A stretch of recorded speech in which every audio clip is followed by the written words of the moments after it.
मी तुला करून दावते. कसा आंबट लागतंय बघू. मी माझ्या पद्धतीनं गरगटा एक बऱ्या तुला करून दावते, तू तसाच कर. चालते. दोघी जण म्हणून भाजी निवडू आणि पटदिशी तुला गरगटा करून जाते, तसाच कायम करत जातो. अजिबात आंबट लागत नाही. भाजी खळा धुवून घेतली, बारीक बारीक चिरून घेते. चुक्याची भाजी चिरून घेते, अशी जर ही मोठी मोठी चिरून घेते. गॅस चालू करून घेते, त्याच्यावर कुकर ठेवते. कुकरमध्ये पाणी ओतून घेते. इकडं पाणी उकळूस तर इकडं एवढं मीठ टाकते. असं मीठ घालून कुसरलं ना तर गरगटा अजिबात आंबट होत नाही. मीठ टाकल्यामुळे पाणी झाल्याचं आंबट पाणी पिळून काढते. असं केलं ना भाजी आपली आंबट होत नाही. थोडंसं पाणी ओतते. पाणी उकळले, डाळ टाकून घेते. डाळ टाकली, भाजी पण टाकून घेते. गरगटा शिजलाय, रवीनं हलवून घेते. जरा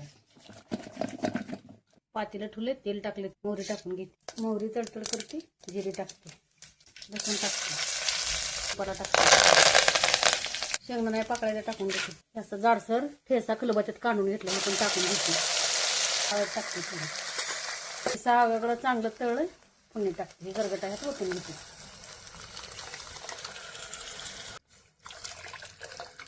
त्यात मीठ तर भरपूर टाका लागते. आता थोडंसं टाकते, म्हणून मीठ टाकते. शेंगाचा कूट टाकून घेते.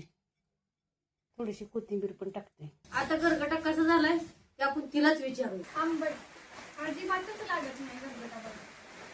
तुम्ही पण अशा पद्धतीने एकदा करून बघा.